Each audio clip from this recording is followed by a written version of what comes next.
Dear students, നമ്മൾ ഇന്ന് atoms and molecules എന്ന വളരെ ഇമ്പോർട്ടൻ്റ് ആയിട്ടുള്ള ഒരു ചാപ്റ്ററിലാണുള്ളത്. കാരണം 100-ൽ 20 മാർക്കും ഈ ഒരു ചാപ്റ്ററിൽ നിന്നാണ്. തുടക്കം മുതലേ മനസ്സിലാക്കി പോയി കഴിഞ്ഞാൽ വളരെ ഈസി ആയിട്ടുള്ള ഒരു ചാപ്റ്ററാണ് ആറ്റംസ് ആൻഡ് മോളിക്യൂൾ. ഈ ടെക്സ്റ്റിൽ നോക്കിക്കഴിഞ്ഞാൽ ഒരുപാട് ചരിത്രങ്ങളൊക്കെ കാണാം. എന്താണ് ആറ്റം, ആറ്റത്തിനെ എങ്ങനെയാണ് കണ്ടെത്തിയത് തുടങ്ങിയ ഒരുപാട് ചരിത്രങ്ങൾ പറയുന്നുണ്ട്. അതൊന്നും ഇമ്പോർട്ടൻ്റ് ഇല്ല. നിങ്ങൾ പ്രസൻറ്റേഷനിലുള്ള പോയിന്റ്സ് മാത്രം എഴുതിയെടുത്താൽ മതി. ഓക്കെ, ഇതിൽ ജസ്റ്റ് ഒന്ന് ചരിത്രം പറഞ്ഞു പോകാൻ നിങ്ങൾ എഴുതിയെടുക്കേണ്ട ആവശ്യമില്ല.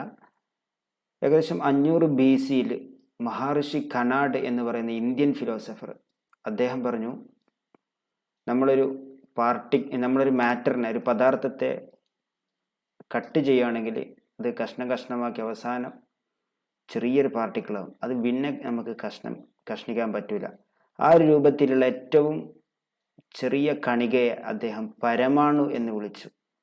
ഓക്കെ, അദ്ദേഹം അതിനെ പരമാണു എന്ന് പേരിട്ട് വിളിച്ചു.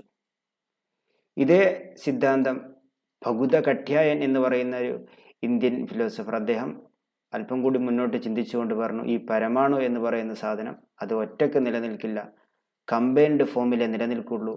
അത് വേറൊന്നിൻ്റെ കൂടെ റിയാക്ട് ചെയ്തിട്ട് പല രൂപത്തിലുള്ള വേരിയസ് ഫോംസ് ഓഫ് മാറ്റർ നമുക്ക് ലഭിക്കുന്നു എന്നൊക്കെ പറഞ്ഞു.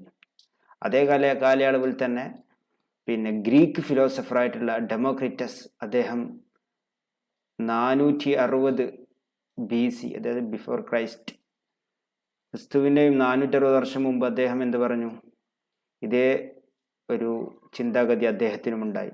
അദ്ദേഹം പറഞ്ഞു, പാർട്ടിക്കിളിനെ, അതായത് ഒരു മാറ്ററിനെ നമ്മൾ കട്ട് ചെയ്ത് ഡിവൈഡ് ചെയ്ത് പോവുകയാണെങ്കിൽ അവസാനം ഫർദർ ഡിവിഷൻ, വീണ്ടും ഒരു കട്ടിങ് നടക്കാത്ത അത്രയും മൈന്യൂട്ടായിട്ടുള്ള ചെറിയൊരു പാർട്ടിക്കിൾ കിട്ടും. അദ്ദേഹം അതിനെ ആറ്റം എന്ന് വിളിച്ചു. ആറ്റം എന്ന് പറഞ്ഞു കഴിഞ്ഞാൽ ഇൻഡിവിസിബിൾ, പിന്നീട് അതിനെ ഡിവൈഡ് ചെയ്യാൻ പറ്റൂല എന്നൊക്കെ അദ്ദേഹം പറഞ്ഞു. അതായത് നമ്മളൊരു പദാർത്ഥം ഉണ്ടാക്കാനുള്ള ഏറ്റവും അടിസ്ഥാനപരമായ യൂണിറ്റാണ് ആറ്റം എന്ന് പറയുന്നത്. ഒരുപാട് ആറ്റങ്ങൾ കൂടി ചേർന്നിട്ടാണ് നമ്മൾ ഇന്ന് കാണുന്ന എല്ലാ പദാർത്ഥങ്ങളും ഉണ്ടായിട്ടുള്ളത്. അപ്പോൾ എന്താണ് ആറ്റം? ആറ്റത്തിൻ്റെ പ്രത്യേകതകൾ എന്തൊക്കെയാണ്? ആറ്റം എന്ന് പറയുമ്പോൾ ആറ്റത്തിന് സെൻറ്ററിൽ ഒരു ന്യൂക്ലിയസ് ഉണ്ടാവും. ആ ന്യൂക്ലിയസിനെ ചുറ്റി, അതായത് ന്യൂക്ലിയസിൻ്റെ അകത്ത് പ്രോട്ടോണും ന്യൂട്രോണും ഉണ്ടാവും. ഇതാണ് കേന്ദ്രഭാഗത്ത് പ്രോട്ടോണും ന്യൂട്രോണും അടങ്ങിയിട്ടുള്ള ന്യൂക്ലിയസ് ഉണ്ടാവും. ഈ ന്യൂക്ലിയസിനെ വലയം ചെയ്തുകൊണ്ട് സദാസമയം റൊട്ടേറ്റ് ചെയ്യുന്ന ഇലക്ട്രോൺസ് ഉണ്ടാവും. ആൻറ്റി ക്ലോക്ക് വൈസിൽ റൊട്ടേറ്റ് ചെയ്യുന്ന ഇലക്ട്രോൺസ് ഒക്കെ ഉണ്ടാവും. ഡീപ്പായിട്ട് പഠിക്കും, ഞാൻ ജസ്റ്റ് ഒന്ന് കാണിച്ചു എന്ന് മാത്രം. ഇപ്പം നമുക്ക് പ്രസൻറ്റേഷനിലേക്ക് കിടക്കാം. ഇതിലുള്ള പോയിന്റുകളാണ് നിങ്ങൾ എഴുതിയെടുക്കേണ്ടത്. ടെക്സ്റ്റിലുള്ള പോയിന്റ് തന്നെ ഒന്നുകൂടി ഷോർട്ടാക്കി എഴുതിയതാണ്, പ്രധാനപ്പെട്ട പോയിന്റുകൾ മാത്രം ഉൾക്കൊള്ളിച്ചുകൊണ്ട്. Okay, atoms and molecules.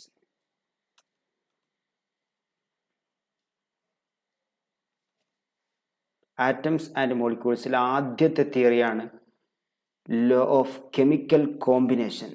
പല പദാർത്ഥങ്ങളും കെമിക്കലി കമ്പൈൻ ചെയ്യുന്ന സമയത്ത് അതിന് ചില പ്രത്യേകതകൾ ഉണ്ടാവും. അതിൻ്റെ അടിസ്ഥാനത്തിൽ ഒന്നാമത്തെ ഒരു ലോ ആണ് law of conservation of mass എന്ന് പറയുന്നത്. ഈ law of conservation of mass ഉണ്ടാകാൻ ചില പരീക്ഷണങ്ങൾ നടത്തി നോക്കിയിട്ടുണ്ട്. അതായത് ഒരു സീൽഡ് ഫ്ലാസ്കിൽ മെർക്കുറി ഒരു അടച്ചു വെച്ച പാത്രത്തിൽ ആന്റോണി ലാവോയിസർ എന്ന് പറയുന്ന ശാസ്ത്രജ്ഞൻ മെർക്കുറിയെ ചൂടാക്കിയപ്പോൾ മെർക്കുറി അതിൻ്റെ അകത്തുള്ള ഗ്യാസുമായി റിയാക്ട് ചെയ്തു. അപ്പോൾ അതിലുള്ള ഗ്യാസിൻ്റെ അളവിൽ വ്യത്യാസം വന്നിട്ടുണ്ട്, മെർക്കുറിയുടെ അളവിൽ വ്യത്യാസം വന്നിട്ടുണ്ട്. അപ്പോൾ അതിൻ്റെയൊക്കെ ഭാരം കാൽക്കുലേറ്റ് ചെയ്ത് നോക്കി, ഭാരത്തിൽ വല്ല വ്യത്യാസവും ഉണ്ടോ, സീൽഡ് ഫ്ലാസ്കിൽ നിന്ന് വല്ലതും പുറത്തേക്ക് പോയിട്ടുണ്ടോ, ഇതൊക്കെ കൺസിഡർ ചെയ്തിട്ട് അദ്ദേഹം ഒരു ലോ ഉണ്ടാക്കിയതാണ് law of conservation of mass.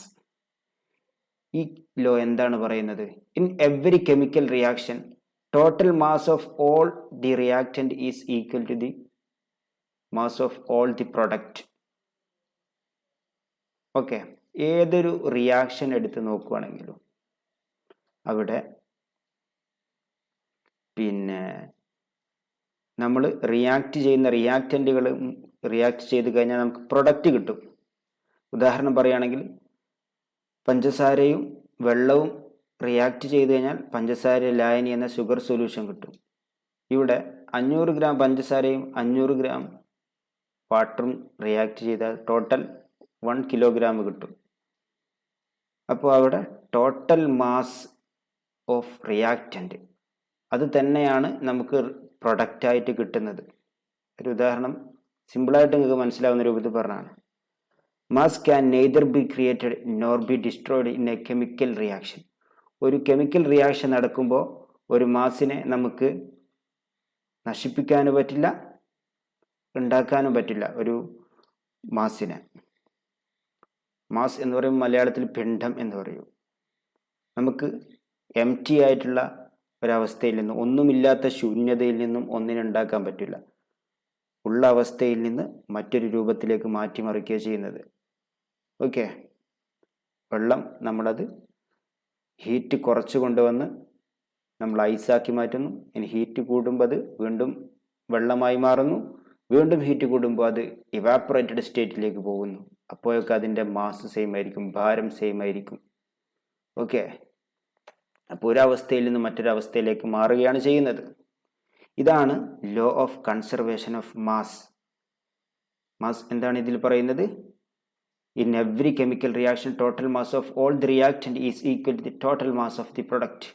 എല്ലാ കെമിക്കൽ റിയാക്ഷനിലും ടോട്ടൽ മാസ് ഓഫ് പ്രൊഡക്റ്റ് എന്ന് പറയുന്നത് ടോട്ടൽ മാസ് ഓഫ് റിയാക്റ്റൻ്റ് ആയിരിക്കും. ഓക്കെ, ഇതാണ് കെമിക്കൽ സബ്സ്റ്റൻസ് കമ്പൈൻ ചെയ്യുമ്പോൾ ഉണ്ടാകുന്ന ഒന്നാമത്തെ ലോ. ഇനി രണ്ടാമത്തെ ലോ ആണ്, രണ്ടാമത്തെ ലോ പറയുന്നതിന് മുമ്പ് അത് തന്നെ ഇക്വേഷനായിട്ട് എഴുതിയതാണ്. Mass of reactant is equal to mass of product. Second law ആണ് ലോ ഓഫ് കോൺസ്റ്റന്റ് പ്രൊപ്പോർഷൻ. ഈ പ്രൊപ്പോർഷൻ എന്ന് കേൾക്കുമ്പോൾ തന്നെ നമുക്കറിയാം ഇതൊരു അനുപാതത്തെക്കുറിച്ചാണ്. എല്ലാ സാധനത്തിനും ഒരു അനുപാതമുണ്ട്. നമ്മുടെ ഇന്ത്യൻ ഫ്ലാഗ് എടുത്ത് നോക്കുകയാണെങ്കിൽ ആ ഇന്ത്യൻ ഫ്ലാഗിനും ഇന്ത്യൻ പതാകക്കും ഒരു അനുപാതമുണ്ട്. 3:1. നീളം 3 സെൻറ്റിമീറ്റർ എടുക്കുമ്പോൾ വീതി 1 സെൻറ്റിമീറ്റർ. അല്ലാതെ സമചതുരത്തിലല്ലല്ലോ ഇന്ത്യൻ പതാക. എന്നതുപോലെ ഏതൊരു കെമിക്കൽ സബ്സ്റ്റൻ്റ് എടുത്ത് പരിശോധിച്ച് നോക്കുകയാണെങ്കിൽ അതിനൊരു അനുപാതമുണ്ട്. ഈ ഒരു അനുപാതത്തെക്കുറിച്ച് പഠനം നടത്തി നമുക്ക് പറഞ്ഞു തന്നത് ഗിവൻ ബൈ ജോസഫ് ഫ്രോസ്റ്റ് ആണ്. ജോസഫ് ഫ്രോസ്റ്റ് ആണ് ഇതിനെക്കുറിച്ച് പറഞ്ഞു തന്നത്. In a given chemical compound the proportions by mass of the elements that compose it are fixed. ഏതൊരു കോമ്പൗണ്ട് എടുത്ത് നോക്കുകയാണെങ്കിൽ, കഴിഞ്ഞ ചാപ്റ്ററിൽ പഠിച്ചിട്ടുണ്ടാകും കോമ്പൗണ്ടും എലമെൻറ്റും. എലമെൻറ്റ് എന്ന് പറയുമ്പോൾ അതിൽ ഒരു ടൈപ്പ് ഓഫ് ആറ്റം മാത്രമേ ഉണ്ടാവുള്ളൂ. ഇപ്പോൾ അലൂമിനിയം ഒരു എലമെൻ്റ് ആണ്, ഗോൾഡ് ഒരു എലമെൻ്റ് ആണ്. അതിൽ ഗോൾഡ് മാത്രമാണെങ്കിൽ, അലൂമിനിയം മാത്രമാണെങ്കിൽ അതൊരു എലമെൻ്റ് ആണ്. പല ആറ്റംസ് കൂടിച്ചേർന്നിട്ടാണെങ്കിൽ അതിനെ കോമ്പൗണ്ട് എന്ന് പറയും. വാട്ടർ, അതിൽ ഹൈഡ്രജനും ഓക്സിജനും ഉണ്ട്, H2O, ഇതൊക്കെ കോമ്പൗണ്ട് ആണ്. അങ്ങനെയുള്ള ഏതൊരു കോമ്പൗണ്ട് എടുത്ത് പരിശോധിച്ച് നോക്കുകയാണെങ്കിലും the proportions by mass of the elements that compose it are fixed.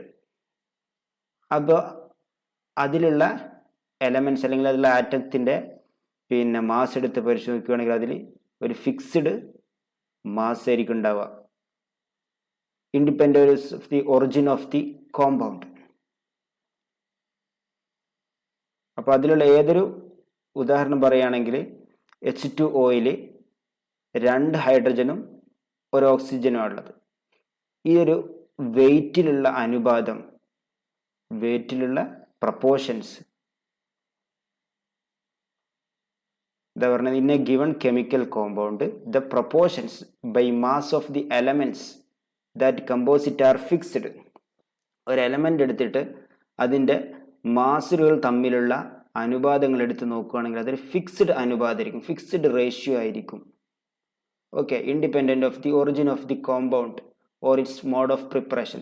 അത് എങ്ങനെ ഉണ്ടാക്കി എന്നതിനോ അല്ലെങ്കിൽ അത് ഏത് വിധത്തിൽ ഉണ്ടാക്കി എന്നതിനൊന്നും ആശ്രയിച്ചിരിക്കില്ല, അതിന് ഫിക്സ്ഡ് റേഷ്യോയിൽ തന്നെ ആയിരിക്കും. ഓക്കെ, വാട്ടറിലാണെങ്കിൽ the ratio of mass of hydrogen to the mass of oxygen is always 1:8. പറഞ്ഞുതരാം. ഓക്സിജന്റെ മാസ് 16 ആണ്, അതായത് 15.99, 16 ആയിട്ട് എടുക്കും. ഹൈഡ്രജന്റെ മാസ് 1 ആണ്. അപ്പോൾ H2Oയിൽ ടോട്ടൽ 2 ഹൈഡ്രജനും ഒരു ഓക്സിജനാണ്. അപ്പോൾ ഓക്സിജന്റെ 16 ആണ്, ഒരു ഹൈഡ്രജൻ്റെത് 1 gram ആണ്. അങ്ങനെയാകുമ്പോൾ ടോട്ടൽ എത്ര വരും? 1 + 1, അതായത് ഹൈഡ്രജൻ്റെ 2 + 16 that is equal to 18. Total 18 കിട്ടും. ഈ 18-ൽ 2 gram ഹൈഡ്രജനും 16 gram ഓക്സിജനും. ഇത് ഗ്രാം വെച്ച് പറയുന്നത് ജസ്റ്റ് മനസ്സിലാകാൻ വേണ്ടിയിട്ടാണ്. സാധാരണ അറ്റോമിക് മാസ് യൂണിറ്റ് ആണ്, AMU ആണ് ഉപയോഗിക്കുക. അപ്പോൾ 2:16 എന്ന് കിട്ടും. 2:16 എന്ന് പറഞ്ഞു കഴിഞ്ഞാൽ എത്രയാണ്? 2 എണ്ണത്തിന് 16 ആണ്. അപ്പോൾ എത്രയാണ്? 1-ന് കറസ്പോണ്ടിങ് ആയിട്ട് 8 ആണ്. 1:8 എന്ന റേഷ്യോയിലായിരിക്കും, ഈ ഒരു അനുപാതത്തിലായിരിക്കും വാട്ടറുള്ള മോളിക്യൂൾ ഉണ്ടാവുക. ഇങ്ങനെ എല്ലാ കോമ്പൗണ്ട് എടുത്ത് പരിശോധിച്ച് നോക്കിയാലും ഈ ഒരു അനുപാതത്തിൽ തന്നെ ആയിരിക്കും. ഓക്കെ,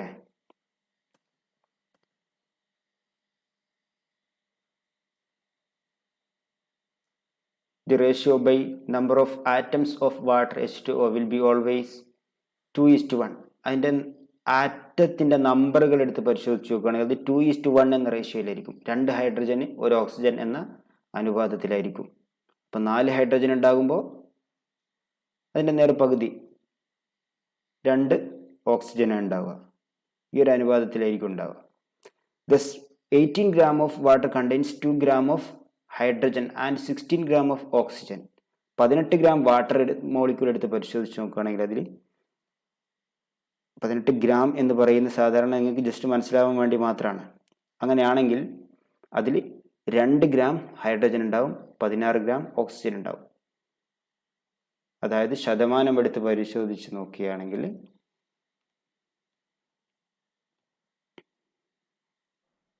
ജസ്റ്റ് കാൽക്കുലേറ്റർ ഓൺ ആക്കാം. പിന്നെ ടോട്ടൽ 18 അല്ലേ? 18-ൽ 16 ആരാണ്? ഓക്സിജനാണ്.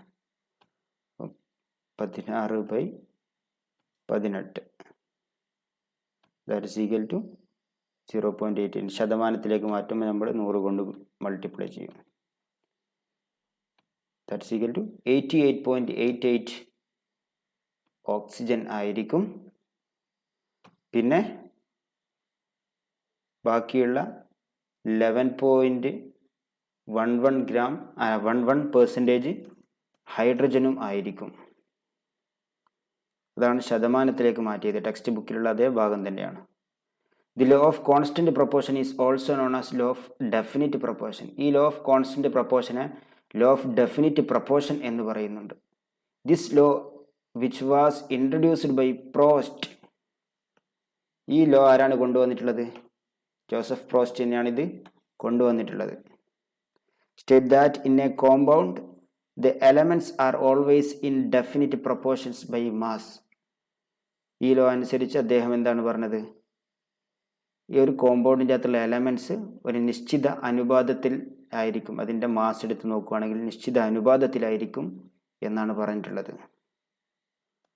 ഓക്കെ,